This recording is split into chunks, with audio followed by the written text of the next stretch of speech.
Aí, já estamos gravando. Então, pessoal, o nosso conteúdo, o nosso assunto para trabalhar hoje, sistemas operacionais, a gente vai falar um pouquinho sobre os processos em um sistema operacional, tá? Os processos são formas do sistema operacional se organizar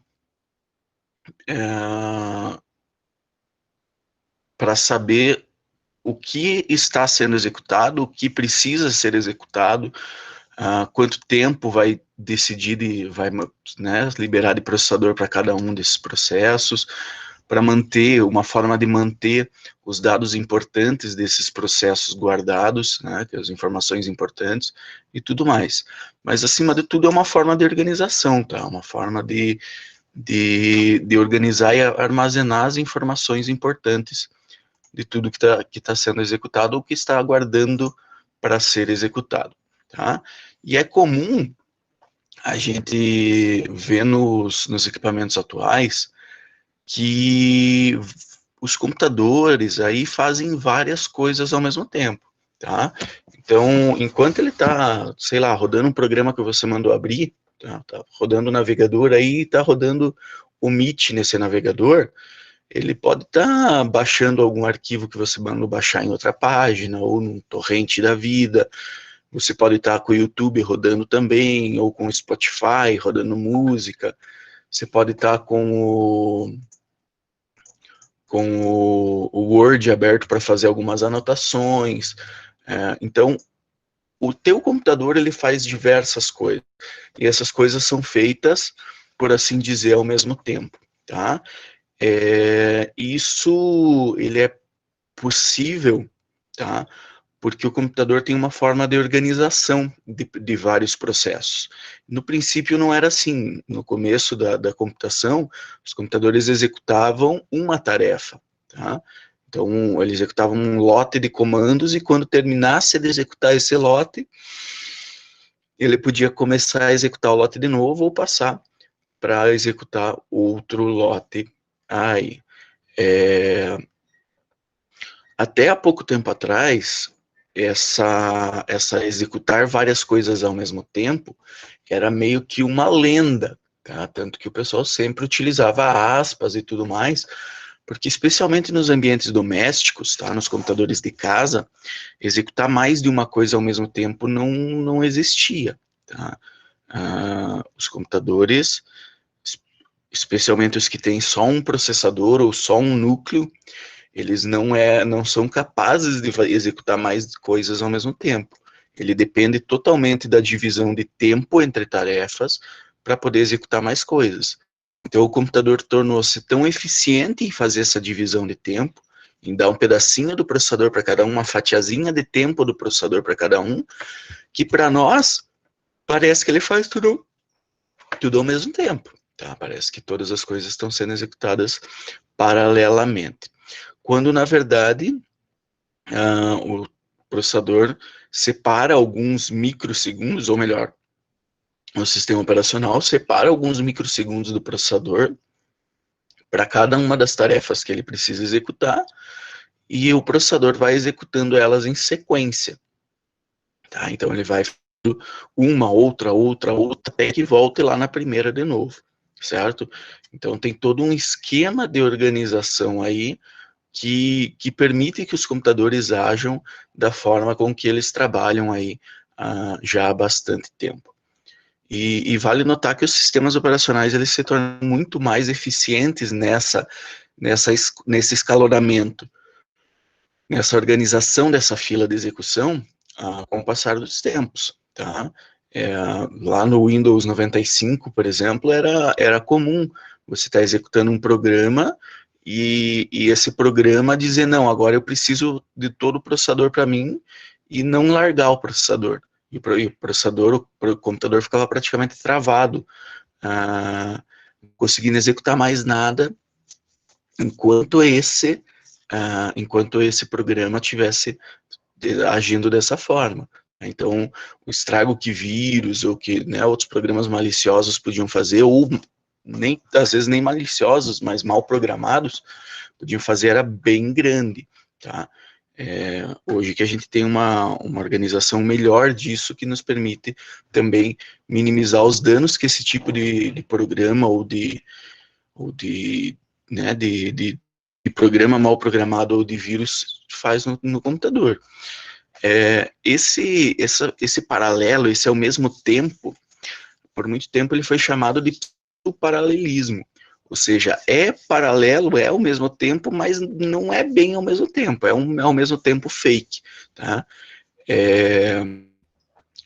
Para que justamente a gente tenha uma forma de diferenciar o pseudo-paralelismo do paralelismo real, do paralelismo do multiprocessamento real, que aí sim, em computadores, no começo servidores com mais de um processador, e hoje em computadores tanto com mais de um servidor quanto com mais de um núcleo, tá? Consegue fazer. Então hoje, muito provavelmente, os computadores de todos vocês, ou pelo menos da maioria, inclusive os celulares, que também tem mais de um núcleo, conseguem realmente fazer o paralelismo real, tá? O processamento de duas tarefas ao mesmo tempo, sendo uma dessas tarefas em cada núcleo do teu processador.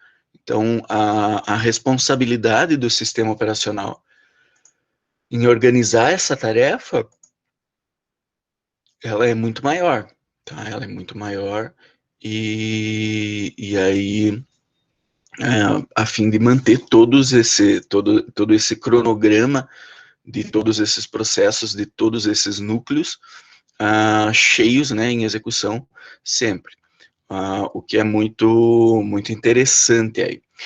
E o interessante, pessoal, é que quando começou-se a ter um foco, uma ênfase maior nos processos dentro de um sistema operacional, dentro de um computador, surgiu uma, um modelo para descrever esse processo. Tá? Então, assim como a gente vê na engenharia, aí na programação e tal, normalmente os programadores fazem o planejamento das coisas, ou pelo menos deveriam fazer o planejamento das coisas antes de começar a programar. No processo nós temos a mesma coisa, tá? Então, nos processos, eles possuem um modelo conceitual de processo, que torna mais fácil tratar e, inclusive, estudar esse paralelismo, esse executar as coisas de maneira organizada dentro do computador. E nesse modelo, todo software executável em um computador, inclusive às vezes até o que está dentro do sistema operacional, tá? As instruções do sistema operacional, as instruções do kernel dentro do sistema operacional e tudo mais, ele é organizado em diversos processos sequenciais, tá? Que normalmente são chamados só de processos mesmo.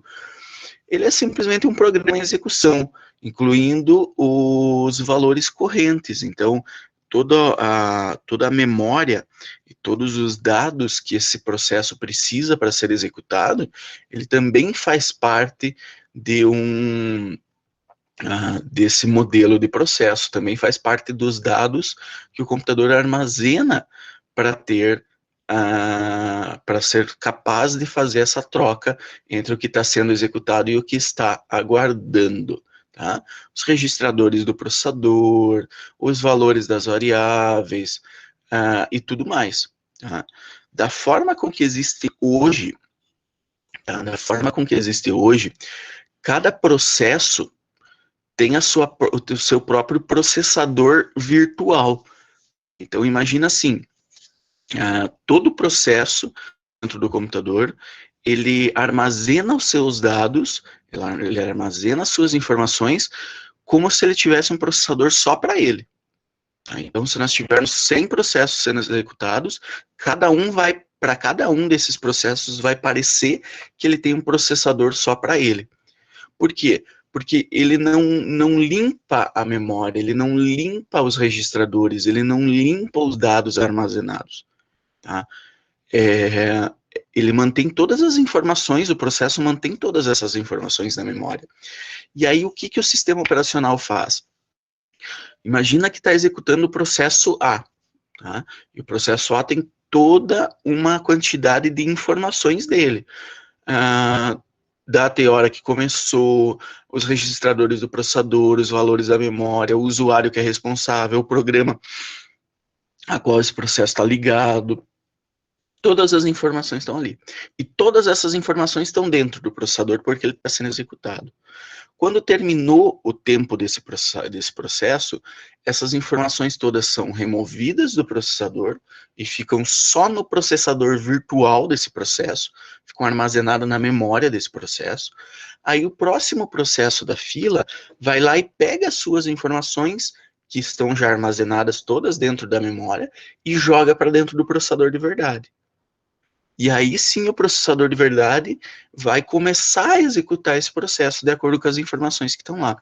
Então, sempre está sendo feita uma troca de informações, tá?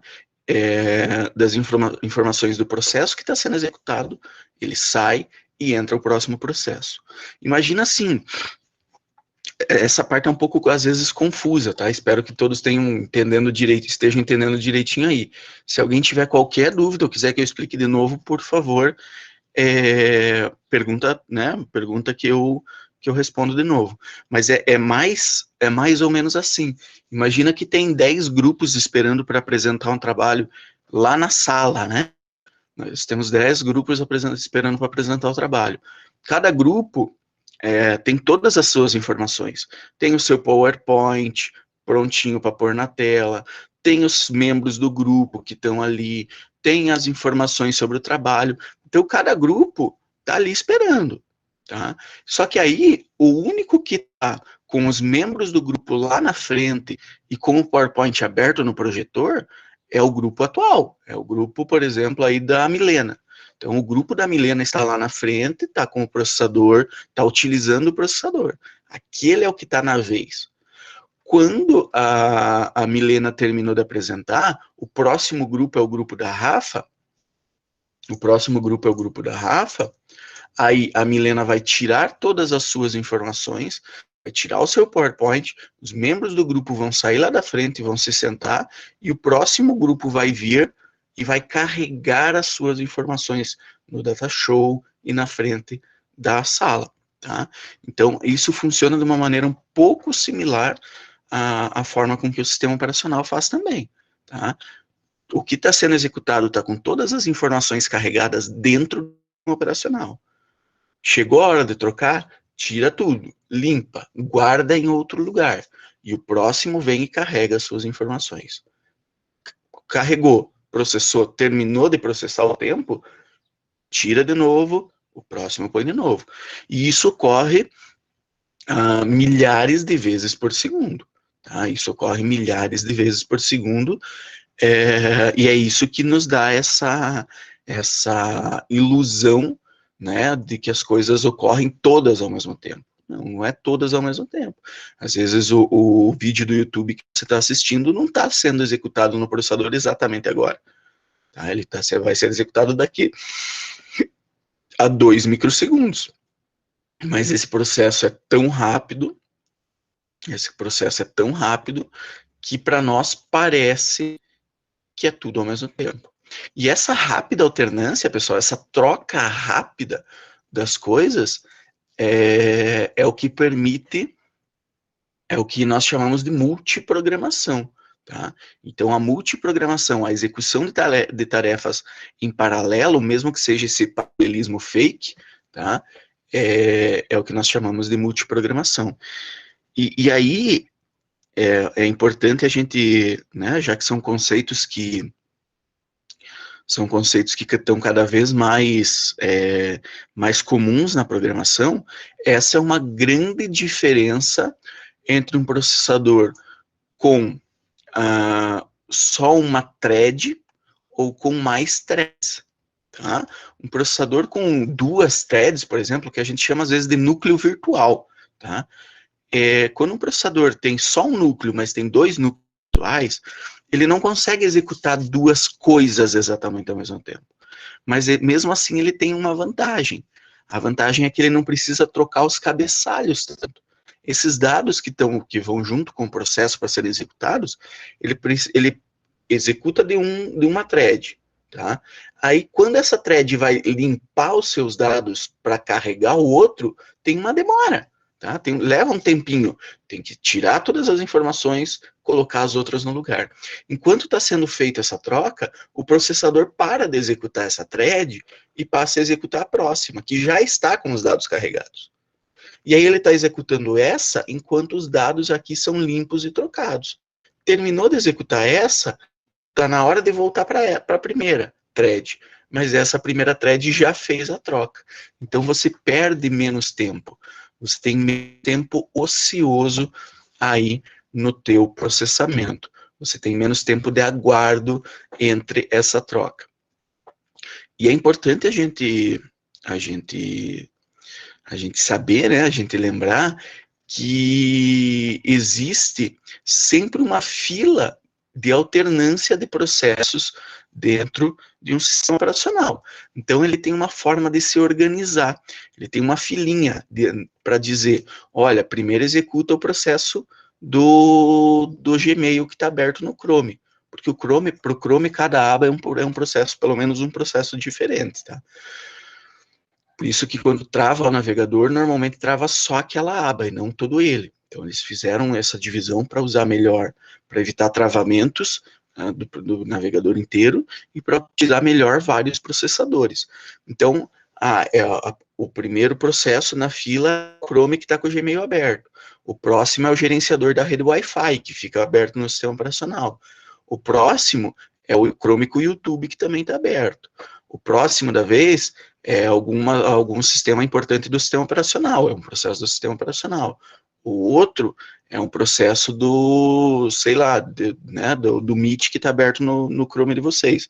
Então ele tem toda uma fila que é organizada para saber o que trocar e quando trocar. E essa fila ela também é dinâmica, tá? Isso é importante a gente saber. Ele tem essa fila, ele tem essa escala, tá? Por isso que chamamos de escalonador e escalonamento. Então ele tem essa escala das coisas, mas essa escala é dinâmica. Por quê? Porque de repente tem aqui os próximos 20 processos que vão executar, mas você dá 2 cliques e manda abrir mais um, tá? Você manda abrir aí o visualizador de fotos do Windows. Você deu 2 cliques numa foto na tua hora de trabalho e abriu o visualizador de fotos. Essa escala dos próximos 20 processos, ela vai ter que mudar. Por quê? Porque antes não tinha processo de editor de foto. Então, o sistema vai ter que refazer esse escalonamento, abrir novos espaços para que tenha onde encaixar esse processo novo que você abriu. Inclusive, esse processo, apesar de não ser tão demorado, é um dos motivos aí que quando você manda abrir um programa, você tem uma certa demorazinha na hora de abrir ele, tá? Faz escalonamento, carrega os dados do programa na memória, faz a leitura no HD, carrega para a memória principal, inicializa todas as coisas e daí começa a executar. Então, nós temos aí toda uma quantidade de coisas que precisam ser feitas para que um programa comece a ser executado. E é importante que a gente entenda também, pessoal, que há uma diferença muito importante entre o que é um processo e o que é um programa, tá? O que é um processo e o que é um programa. Um programa, ele é composto por um ou mais processos e uma grande quantidade de dados amarrados a esses processos, tá? Então, imagina que sei lá, vocês estão rodando aí um programa de edição gráfica, tá? Edição de fotos, por exemplo. Você pode ter, dentro desse programa que está sendo executado, 2, 3, 4, 5 processos diferentes, 10, 50, muitos, dependendo da organização do programa, de acordo com o que ele faz, tá? Então, o processo que desenha essa tela na tela é um processo, pode ser um processo. O processo que faz os cálculos de mudança de cores nas fotos conforme você vai fazendo a edição pode ser outro processo. Tá? O processo que gera a miniatura, que aparece aqui do ladinho da tela quando você está exibindo, pode ser um terceiro processo. Tá? Então, um programa, ele é composto por um conjunto de processos diferentes. Tá? E vários deles podem estar sendo executados e vários deles podem não estar. Tá? Então, talvez esse programa de pintura ele tenha um processo para gerar a miniatura. Mas, se você fechar a janelinha da miniatura, pode ser que esse processo seja morto, seja fechado e acabou. Ele não vai estar executando, não vai estar gastando tempo do processador. Então, essa forma de organização de processos, ele permite aí uma atividade que o programa tem, e ele permite uma organização muito mais eficiente, da organização de tempo do processador. Tá? Por quê? Porque se eu não tivesse organização, esses dados ficariam perdidos. Eu teria grandes problemas em buscar informações em diversos locais antes de poder pôr alguma coisa para executar. Tá? E aí nós chegamos na parte da criação dos processos. Como que ocorre a criação de processos? Tá? Primeiramente, o sistema operacional ele precisa ter uma forma de garantir que todos os processos necessários existam. Tá? Que todos os processos necessários existam. Em sistemas mais simples, ou sistemas que foram executados para executar um único processo, um único aplicativo, tá? Então, por exemplo, aí, algumas formas de microcontroladores que não fazem mais de uma tarefa, não tem forma de fazer multiprocessamento, tá? Isso é muito mais simples, porque carrega todas as informações no processador e o processador fica trabalhando só naquilo, a vida inteira, do momento que ele é ligado até o momento que ele é desligado. Então aí é tudo mais simples, tá? Imagine a programação de um Arduino aí, quem já trabalhou com Arduino. Você programa, você cria todas as informações, você joga para dentro do Arduino. Quando você liga ele na bateria, ou na tomada, ou no carregador, né, na USB do computador aí, ele vai inicializar e vai começar a executar o teu programa. E ele vai ficar executando o teu programa. Tá?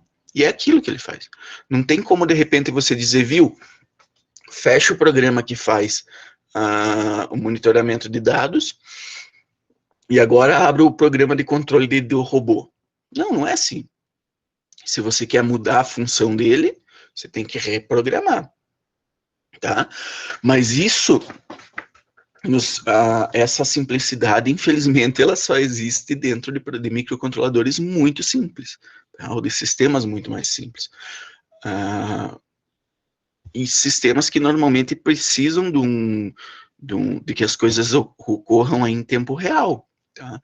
Sistemas de tempo real são ótimos exemplos de sistemas que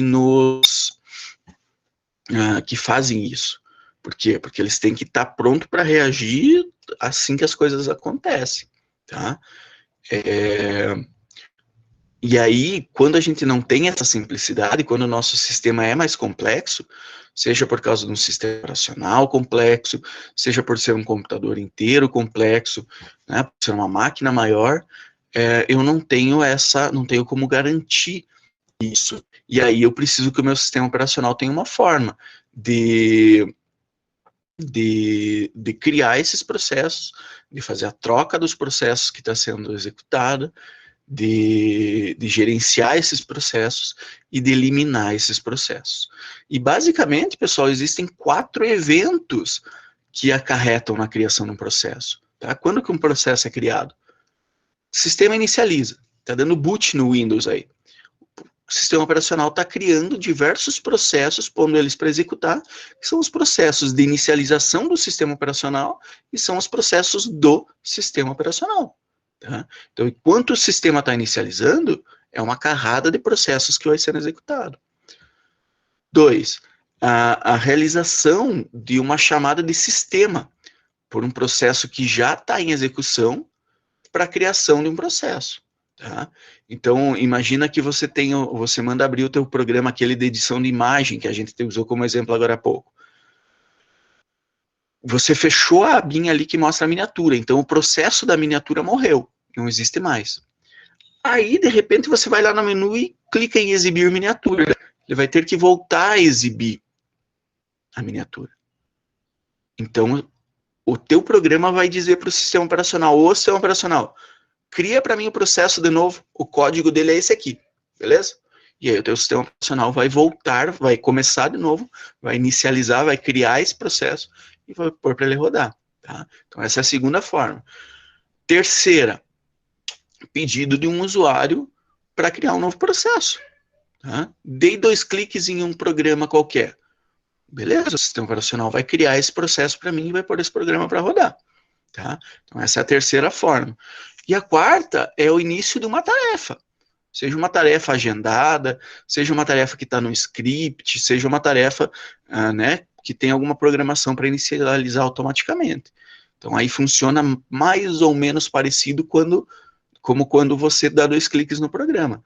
Tá? Você agendou uma tarefa para começar às 10. O sistema operacional tem toda uma programação e a cada minuto, a cada segundo, ele verifica, tem alguma tarefa para iniciar? Não.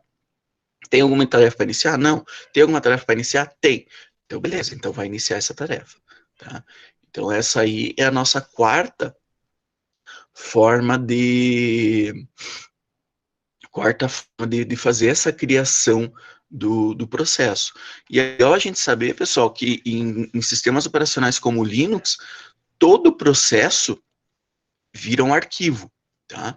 Então, todo processo, quando ele é inicializado, quando ele é criado, o sistema operacional tem uma pasta específica dentro do sistema de arquivos dele, e ele começa criando esse arquivo nessa pasta. E é nesse arquivo que ele guarda de maneira temporária as informações desse processo. Tá? Então, é uma forma de organização do sistema operacional que nos permite, né, que permite ao sistema operacional se organizar e, inclusive, se acontecer alguma coisa e ele precisar retomar, precisar recuperar essas informações de algum lugar, é desse arquivo que ele pode fazer isso, tá? E é importante a gente saber que todo processo, quando ele é criado vinculado a alguma coisa, tá? Então, ele é vinculado a alguma coisa. Então, a esse outro processo, nós chamamos de processo pai. Então, quando o teu programa de edição de imagens deu o comando de criar esse segundo processo, fica vinculado no processo filho quem é o processo pai, e no processo pai quem é o processo filho. Por que isso é importante, pessoal? Porque entre os processos há a possibilidade de compartilhamento, por exemplo, de memória, tá? E há a possibilidade de comunicação. Então, um processo tem que saber trocar informações com criar. Ele tem que ter acesso a esse tipo de coisa. E aí, por isso existe essa forma de comunicação aí. E o comando que é usado para criar esses processos, ele é chamado de fork, é o comando fork. Fork, F-O-R-K, significa garfo em inglês. E esse comando, ele cria uma cópia do processo atual que está sendo executado, e essa cópia do processo atual, ele usa algumas condições, algumas condicionais, para que cada processo direcione a sua execução para o lado correto. Tá? Então, imagina que 10 processos, todas cópias do processo original, mas o primeiro tem que organizar a pintura, né, da janela de edição de imagens. Então, a execução vai chegar num if lá que vai dizer, esse é o processo que vai fazer a edição de imagem. O próximo, que é o de atualização das cores, ele vai cair em alguns ifs que vai dizer, opa, não, você esquece a parte da pintura da tela. Você não vai fazer isso. Você vai direto para a parte de atualização de valores, atualização de cores. O terceiro, ele vai cair em alguns ifs que vai dizer, não, opa, esquece todo o resto. Você só vai ficar atualizando a miniatura. E o legal é que cada um desses processos, ele vai ter o seu tempo de processador independente um do outro. Tá? Então, inclusive, pode ser que um processo tenha uma prioridade maior na hora de ser executado e vai ganhar mais tempo de processador. O próximo processo, que não é tão importante, ele pode ter uma prioridade menor, e por isso vai ganhar menos tempo de processador. E isso é bacana, porque isso nos permite ter toda uma divisão de tempo muito mais eficiente. Tá? E, inclusive, cada processo desse pode, em algum tempo, aí, cair em núcleos diferentes, dependendo da organização. Tá? Então, quando a gente fala, por exemplo, que o programa tal, o AutoCAD sempre fez, sempre não, né, no começo, fez uma propaganda muito bacana disso, dizendo que o AutoCAD ele é otimizado para processadores com mais de um núcleo. Basicamente, ele quer dizer que as tarefas foram organizadas em processos de forma a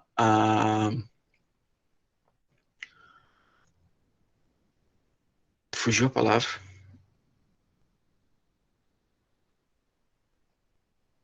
De forma a permitir que os dois processos, né, cada um em um núcleo diferente, sejam executados inclusive ao mesmo tempo. Tá? Então, isso ajuda a gente aí, quando tem programas mais pesados, a fazer essa divisão. Opa, tem 10% do programa sendo executado num lugar, tem outros 20% do programa sendo executado em outro lugar, tem outros 70% do programa sendo executado num terceiro núcleo. E vale lembrar que quando a gente cria, tá? Eu falei para vocês que a memória, né, que os processos têm acesso ao mesmo espaço de memória, na verdade, cada processo tem um pedaço de memória que pode ser compartilhado, tá? Que pode ser, que pode, né, fazer essa comunicação entre um e outro, mas a grande maioria da memória que um processo ocupa, quando é criada uma divisão, ele cria inclusive uma cópia da memória. Tá? Então imagina que esse programa aqui tem 10 MB de memória, está utilizando 10 MB de memória RAM. Quando ele cria outro processo, o outro processo recebe uma cópia dessa memória RAM para ele utilizar. E o terceiro recebe outra cópia, e assim por diante. Tá? Então ele não é que todos os processos vão estar acessando o mesmo os mesmos valores das variáveis. Cada um recebe a sua cópia, o que é um pouco esquisito. Tá? Se você for ver, você precisa que os processos se comuniquem para avisar um ou outro o que está acontecendo. Então, não adianta você dizer que o segundo processo atualizou a variável soma, que no primeiro processo essa variável soma vai estar atualizada também. Não é assim que eles fazem essas trocas entre eles, tá? Essa troca de informação. Porém, outros recursos podem ser compartilhados, tá? Por exemplo, arquivos abertos, acesso à rede, acesso à impressão, aí isso pode ser compartilhado em processos, tá? E é por isso que o sistema operacional tem que ter uma forma de se organizar, a fim de evitar que os dois processos, por exemplo, escrevam um valor no arquivo ao mesmo tempo. Tá? Isso levaria a um problema de um está escrevendo, o outro está escrevendo, e as informações de um dos dois vão ser perdidas, tá? Ou vão ficar embaralhadas. Então, existem formas de reserva de recursos para que o processo diga, olha, estou escrevendo no arquivo, ele é meu, o acesso de escrita é meu.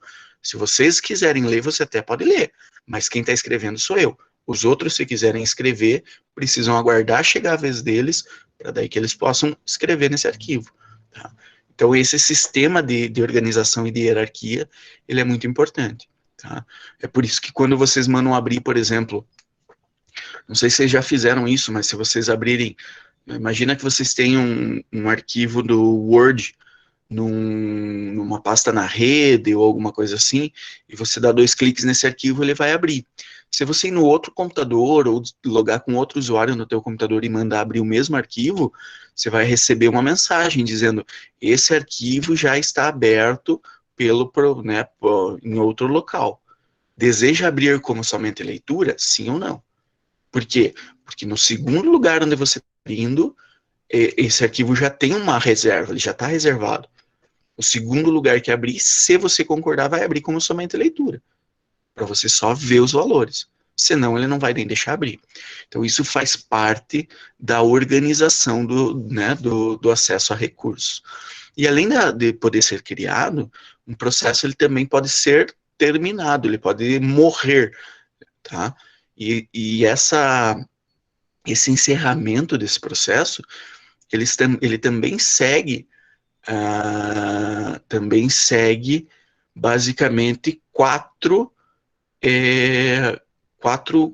condições, 4 coisas que podem acontecer. A primeira coisa, o primeiro instante, o primeiro momento em que um processo pode ser encerrado é o término normal do processo, tá? Você está editando imagem ali no programinha de edição de imagem, você clica no X no canto da tela, o programa tem que se fechar. Então o programa se organiza, guarda, pergunta se você quer salvar ou não, guarda as informações que precisa no disco e se encerra.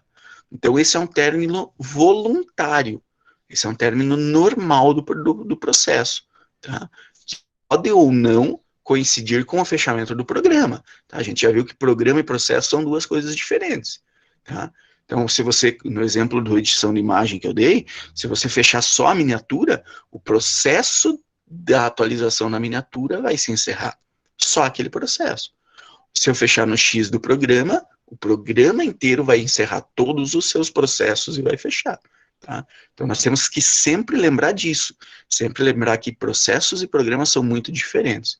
Então, o primeiro é um término voluntário, normal do programa. Quando terminou a execução, ele vai fechar, ou quando você manda fechar. Tá? O segundo é um término por erro. Tá? Então, estou fazendo alguma coisa, dá um erro no meu programa, e esse erro é tratado pelo meu programa e se encerra. Tá? Então, aconteceu alguma coisa, deu algum problema na execução, o meu programa vai lá e se encerra. Ele também é voluntário. Tá? Ele também pode ocorrer de maneira voluntária. Tá? Então, sei lá, você dá um comando aí na tua linha de comando para excluir o arquivo aula10.txt. Tá? Você manda rodar o programa dizendo exclua aula10.txt. Aí ele vai excluir a aula 10, mas ele não encontra esse arquivo. É um erro. Chegou ali, viu que o arquivo não existe, ele tem que se encerrar por um erro. Então, esse término por erro, ele também é voluntário do programa. Tá? E o terceiro caso é o erro fatal. É quando ocorre alguma coisa que impossibilita a continuação da execução do programa. E aí sim é involuntário. Tá? Deu um bug no sistema operacional. Ele vai ter que encerrar o teu processo. E aí sim ele vai lá e mata o processo. Isso é involuntário. Esse tipo de erro é involuntário. E aí sim, não há tempo, não necessariamente há tempo, para que o teu processo vai lá e guarde as informações no disco, atualize as coisas e saia. Tá? Aí sim pode ser que nós tenhamos perda de informações. Tá? Vocês já devem ter notado, já deve ter ocorrido para vocês, de vocês estarem, sei lá, jogando algum jogo aí e de repente dá um erro, o jogo fecha automático e quando você vai voltar para o jogo, você vê que você perdeu os últimos 10 minutos de jogo, os últimos 5 minutos de jogo. Por quê? Porque o jogo não atualizou as suas informações. Tá? Travou o Word, aí aconteceu alguma coisa, caiu a luz e encerrou tudo, né? De maneira mais involuntária possível. O Word pode não ter salvo as coisas, pode não ter dado tempo. E aí pode ser que você perca um pedacinho das coisas que você estava editando, tá? Então isso também é uma forma involuntária. E o quarto é eliminado por outro processo, tá? Então nós temos processos, tanto processos pais, que podem ser seus processos filhos, tá? Então quando você vai lá e clica no xizinho para fechar a janela do editor de imagens que você está usando, o que ele vai fazer? Ele vai primeiro Esse é o processo pai. Primeiro ele vai avisar todos os processos filho. Ó, estamos fechando, estamos fechando, estamos fechando. E aí todos esses processos filhos vão ter que se encerrar de uma vez, tá? E esse encerramento também é involuntário. Ou eu tenho comandos também, tá? Imagina que você dá um Ctrl+Alt+Del no teu Windows, aí vai lá no gerenciador de tarefas, a gente até já usou ele na aula passada, se eu não me engano, você vai lá no gerenciador de tarefas e clica em algum programa e manda encerrar. Opa, esse gerenciador de tarefas, ele vai ter que dizer pro teu processo, pro teu programa, ó, o cara mandou fechar você mata aí de uma vez, bicho. E esse processo vai ser encerrado, também de maneira involuntária. Tá? Pode ser que ele tenha tempo de encerrar suas informações, pode ser que ele não tenha tempo, dependendo que as coisas ocorram. Tá?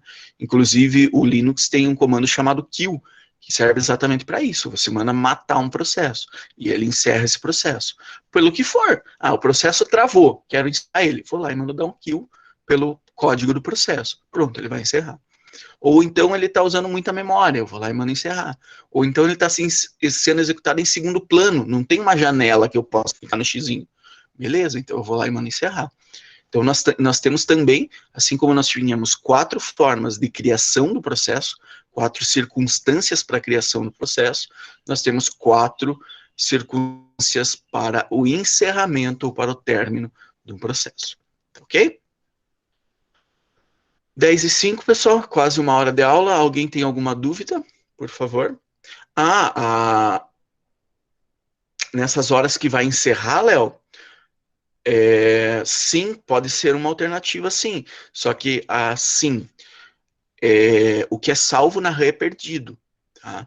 Então, o teu processo, antes de se encerrar, ele vai ter que pegar esses dados da RAM e dizer, guarde agora isso no disco para mim. E aí sim essas informações vão ser guardadas no disco e vão poder ser recuperadas mais tarde. Tá? Seja por um aumento do processo ou por uma queda de luz, por exemplo, o que ficar guardado na memória RAM não é recuperável. Não é recuperável. Tá? Então, sempre é necessário tirar da memória primária, da memória de execução, e guardar num espaço de armazenamento. Tá? E aí sim, esse espaço de armazenamento vai guardar essas informações a longo prazo. Tá? Porém, como eu falei, se um jogo aí travou, fechou automático, mas as informações estavam todas na memória RAM. Não, isso é perdido. Tá? Então aí eu preciso que essas informações tenham tido tempo de serem levadas para a memória, para a memória de armazenamento. Tá? Para vocês terem uma ideia, pessoal, eu acredito que vários de vocês jogam Minecraft aí, é um jogo bem padrão hoje. O Minecraft tem processos diferentes para armazenar o inventário do jogador e para armazenar o mundo, atualizar o mundo. Tá?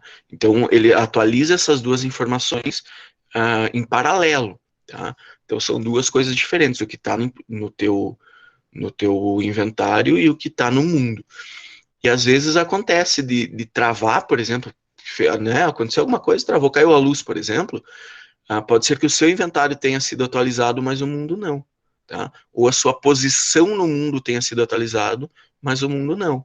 Então, não sei se já aconteceu com algum de vocês, mas já aconteceu comigo de cair a luz e quando eu voltar, eu estar dentro da parede. Por quê? Porque eu minerei, por exemplo, 2 blocos, andei 2 blocos para frente e caiu a luz. E aí, quando voltar, o meu boneco tinha sido salvo no HD. Mas o mundo não teve tempo de ser salvo ainda.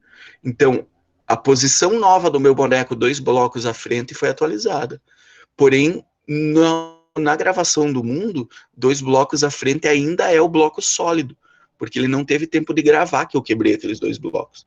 E aí, quando eu entrei de novo no jogo, eu estava dentro da parede e morri. Tá? Então, essa é uma questão interessante. Essa é uma questão interessante sobre a forma de organização do jogo e da divisão entre processos.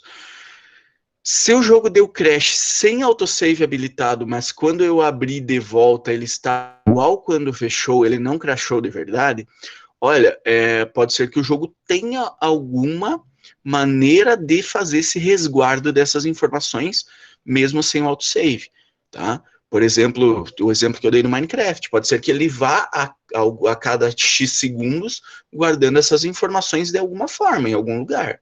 E isso permitiria ah, que esses dados fossem dados quando você de volta. Ou se o jogo for online, por exemplo, essas informações nem ficam no teu, né, não ficam só no teu computador. Elas são armazenadas lá no servidor do mundo do jogo. Então aí são outras coisas, tá? Pode ser que a forma de organização do jogo se divida em processos diferentes, pode ser que ele crie um gerenciador para o jogo, e daí abra o jogo que se comunica com o gerenciador, e aí quando der crash no teu jogo, o gerenciador está com as informações guardadas aqui, tá? Então ele tem que ter uma forma de resguardar essas informações. Se ele não tiver, vai perder informação sim. Vai perder informação sim. Tanto que é isso que o Word faz, né? Quando o Word cai, quando o Word trava e fecha, o que que acontece? Ele vai te mostrar alguns pontos de restauração. Vamos imaginar que a cada 5 segundos ele guarde as edições que você fez, ele guarde ali. Ele, não é que ele salvou, o documento ainda não está salvo. O documento original ainda está da maneira que ele estava. Porém, ele vai guardando em outro lugar essas informações, a fim de que, se você travar e for perder as informações, ele vai te dizer, ó, teu arquivo está assim, mas eu notei que eu tenho um ponto de restauração mais novo. Deseja utilizar esse ponto de restauração? E você clica assim, ele vai dizer, ah, então beleza, vamos fechar esse aqui, descartar, pegar esse aqui, que é o ponto de restauração mais novo, e trazer aqui. Tá?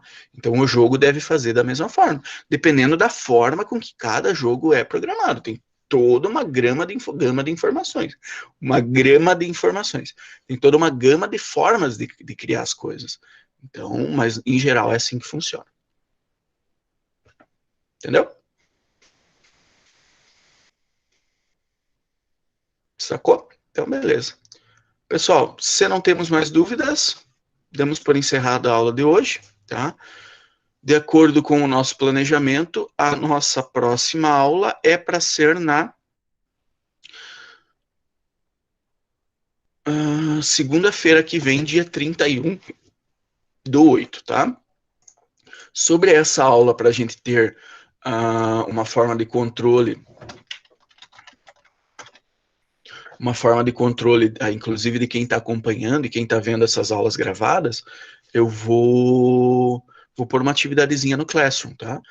Coloco e aviso vocês ainda essa semana. E aí eu gostaria que todos resolvessem ela para mim, para que a gente consiga aí manter o controle de quem está fazendo e quem não. Beleza? Estou encerrando a gravação, pessoal.